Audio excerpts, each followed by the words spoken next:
Hello everyone. We are here today to briefly study some of the existential theories by various thinkers and their influence in the modern world. The summary of the session is given to you. Existentialism is a modern philosophy emerging from the 19th century, inspired by such thinkers as Søren Kierkegaard and Friedrich Wilhelm Nietzsche. Unlike traditional philosophy, which focuses on objective instances of truth, existentialism is concerned with the subjective or personal aspects of existence. The themes in the writings of Kierkegaard and Nietzsche were developed in Europe, and a modern philosophical movement was born. Existentialism is linked prominently also with such atheist thinkers as Jean-Paul Sartre, Maurice Merleau-Ponty, Albert Camus, and religious thinkers like Gabriel Marcel, Martin Buber, Paul Tillich, and Karl Jaspers. A philosophical movement that views human existence as having a set of underlying themes and characteristics such as anxiety, dread, freedom, awareness of death, and consciousness of existence.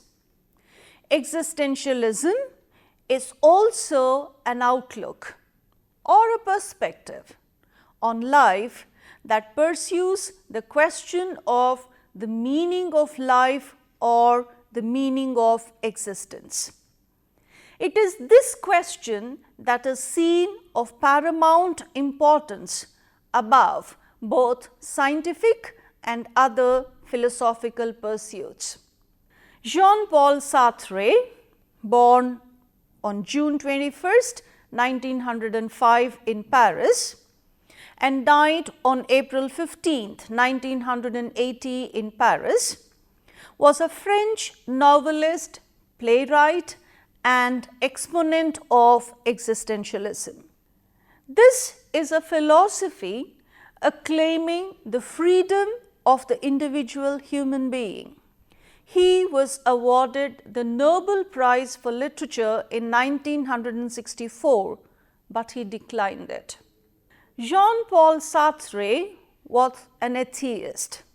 According to Sartre, a belief in God can only ever be a personal choice, which furthermore can and should never be forced upon another person. It is up to the individual to choose the life that they think best. Sartre stresses that a person must fathom and interpret God themselves. For this to happen, he says, man is faced with a choice at every turn. Sartre believed that this allows for man to be in charge of his own destiny. However, he failed to address the idea that to negate the existence of God is to assume that man is left alone without divine help or guidance.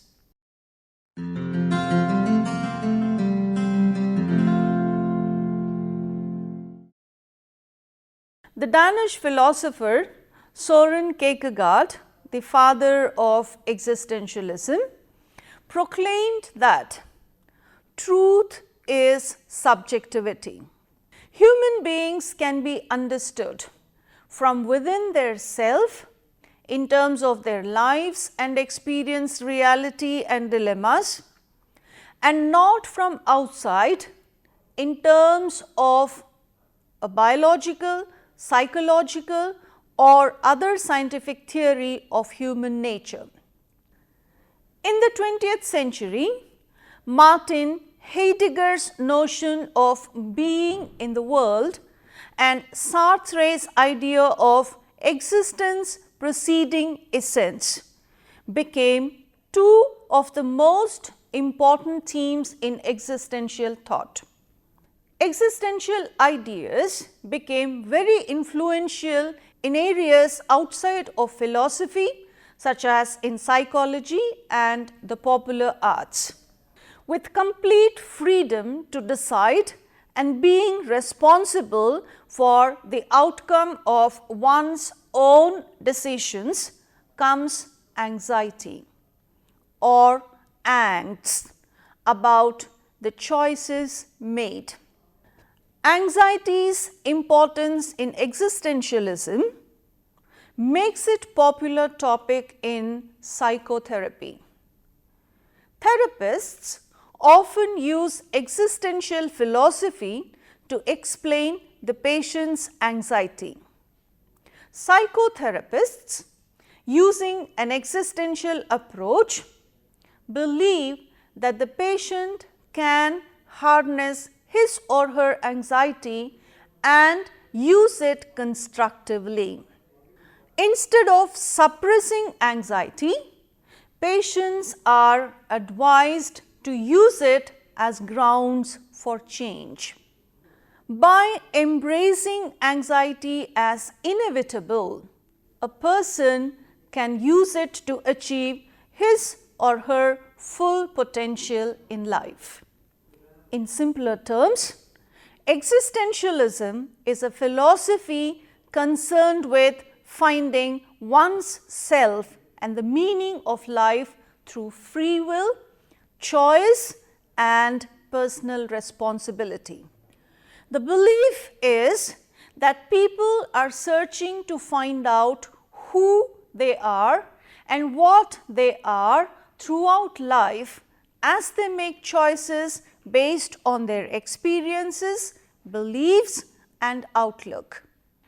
And personal choices become unique without the necessity of an objective form of truth. An existentialist believes that a person should be able to choose and be responsible without the help of laws, ethnic rules, or traditions.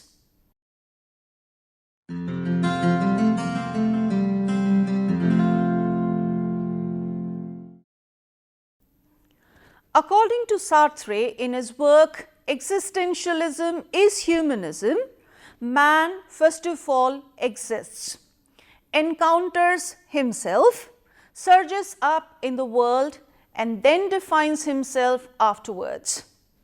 He can choose to act in a different way and be either cruel or good. A central proposition of existentialism is that existence precedes essence, which means that a human being as well as human reality exist prior to any concepts of values or morals. A person is born a blank slate. Humanity has no universal, predetermined principles or ethics common to all of mankind. Since no preformed essence or definition exists of what it means to be human, a person must form his or her own conception of existence by asserting control of and responsibility for his or her action and choices. Consequently, a human being gains his or her essence through individual choices and actions. It is solely through the process of living that one defines one's self.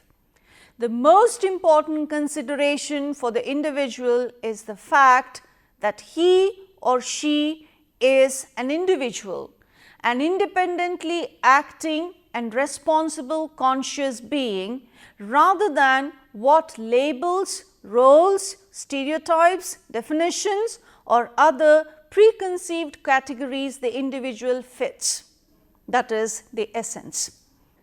The actual life of the individual is what constitutes what could be called his or her true essence, instead of there being an arbitrary attributed essence used by others to define him or her. Thus, human beings, through their own consciousness, create their own values and determine a meaning to their life. Man acquires no strength from possibilities that were not lived out. Man defines himself, rather, solely on the actions that did occur within his life. It is the sum of one's actions, not one particular action or circumstance, which defines one's human existence and individuality. Human existence is characterized by nothingness. Anything which we claim is part of human life is of our own creation, often through the process of rebelling against external constraints. This is the condition of humanity. Absolute freedom in the world. Sartre used the phrase existence precedes essence to explain this idea, a reversal of traditional metaphysics and conceptions about the nature of reality.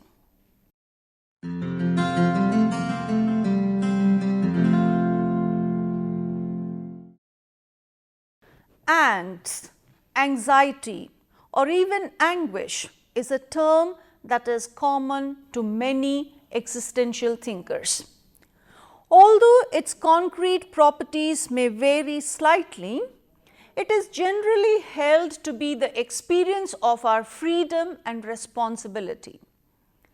Soren Kierkegaard, in The Concept of Dread, maintains that dread, when experienced by the young child in facing the possibility of responsibility for his actions, is one of the main forces in the child's individuality. Second, bad faith. Bad faith is seen as any denial of free will by lying to oneself about one's self and freedom. The main point is the attitude one takes to one's own freedom and the extent to which one acts in accordance with this freedom. A sign of bad faith can be something like the denial of responsibility for something one has done on the grounds that one just did as one does, or that one's genes determined one to do as one did. The very condition of freedom can be said to be part of any individual's self. The focus on freedom in existentialism is related to the limits of the responsibility one bears as a result of one's freedom. That is, the relationship between freedom and responsibility is one of interdependency, and a clarification of freedom also clarifies what one is responsible for. The third one, responsibility and freedom. If one accepts responsibility, however, freedom is achieved. Freedom and responsibility have a symbiotic relationship in existential philosophy. According to Sartre, all men are essentially free. They are free to make choices and take actions because no a priori morals constrict their individual consciousness. As free beings, humans are responsible for all elements of themselves: consciousness, actions, and emotions. Individual freedom of consciousness, therefore, is both a blessing and a curse. It is a blessing because it offers humanity the gift of freedom to shape one's life and the universe. It allows one to create a personal set of values with no a priori restrictions. Freedom is a curse because the responsibility of shaping one's own life comes along with the freedom to choose. As Sartre is an atheist, he goes a step further and rejects the idea of God. But one has to abandon any concepts which derived from and were dependent upon God.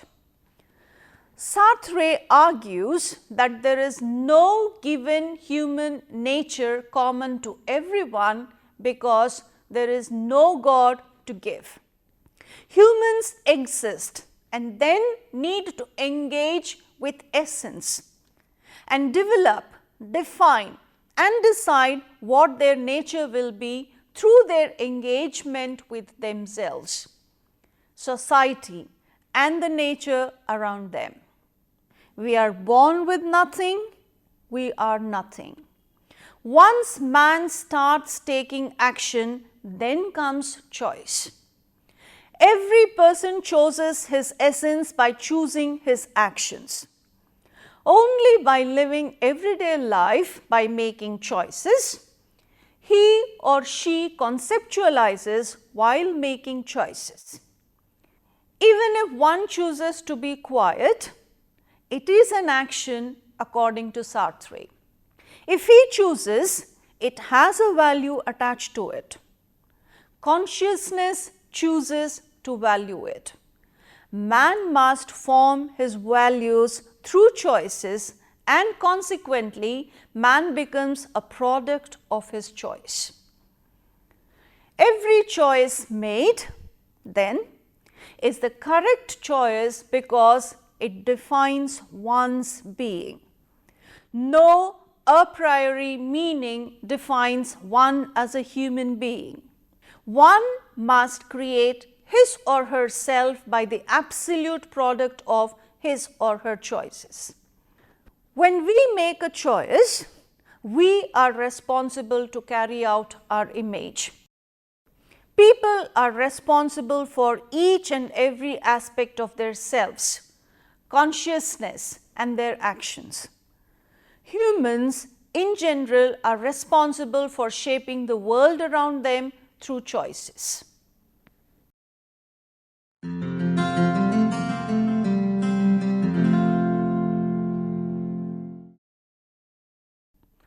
Although existential therapy accepts the premise that our choices are limited by external circumstances, the existential position rejects the notion that our acts are predetermined. There are a range of choices available to each of us, and we are free to choose and therefore responsible for our own choices and actions. We must create and live with our own individual freedom. Freedom means openness, readiness to grow, flexibility and changing in pursuit of greater human values. It entails our capacity to take a hand in our own development. Freedom is basic to existential understanding of human nature because it underlies our ability to choose. People are free to choose among alternatives and therefore have a large role in shaping their destinies. With freedom, we must also accept the responsibility for directing our lives. Freedom and responsibility go hand in hand. Existentialism is a way of existing wherein we inquire into our own existence. Our being is at issue, and so we inquire into the things that have a deep and personal meaning for us. In the pursuit to understand our lives in connection with others, we begin to recognize common themes emerging, such as meaning and importance of freedom, responsibility, death, suffering, guilt, and the place of authentic values in human life. In one's personal strivings to survive, anxiety must be confronted as an inevitable part of the living.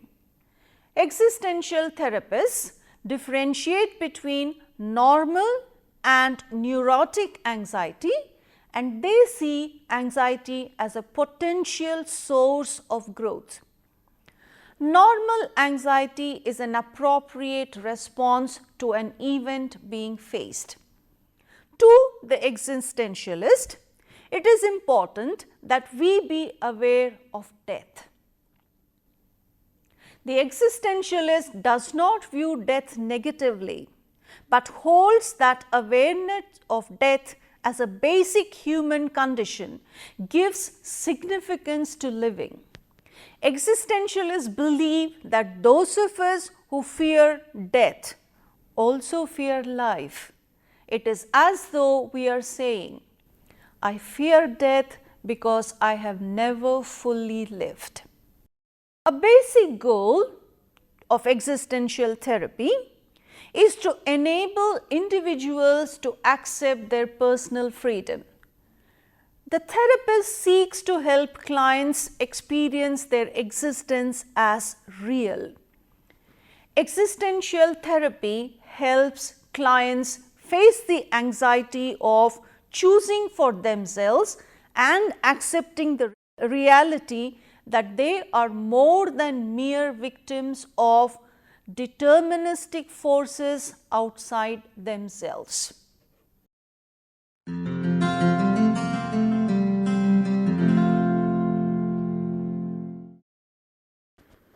Existentialistic ideas came out of a time in society when there was a deep sense of despair following the Great Depression and World War II.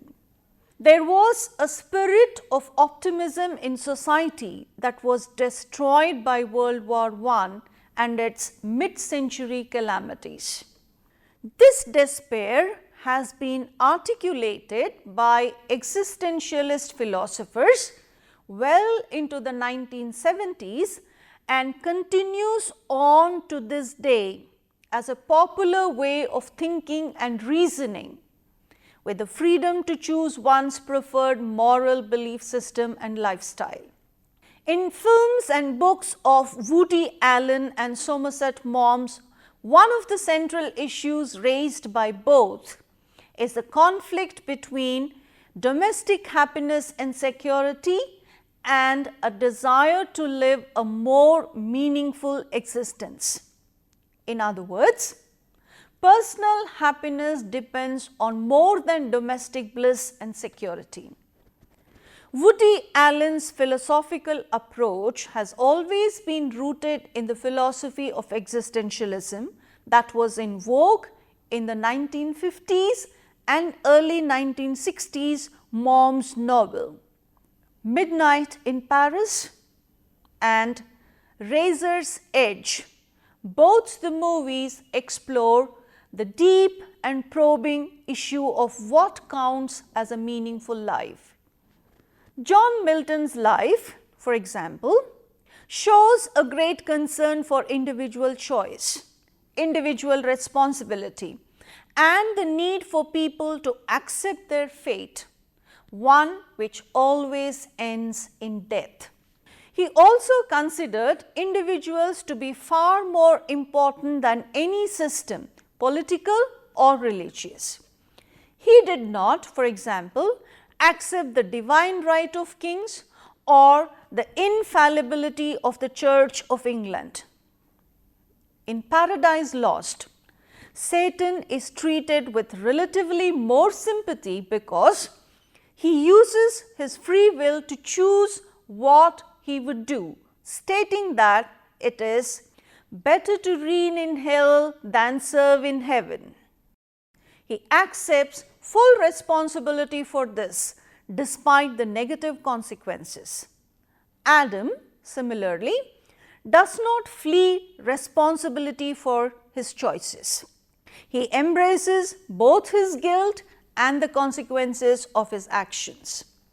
Existentialist themes and ideas can be located on a wide variety of works throughout the ages. Modern philosophers and writers who identify themselves as existentialists have drawn heavily on this heritage, bringing it out into the open and drawing people's attention. The existentialist psychotherapists are not concerned with the client's past. The emphasis is on the choices to be made in the present and future.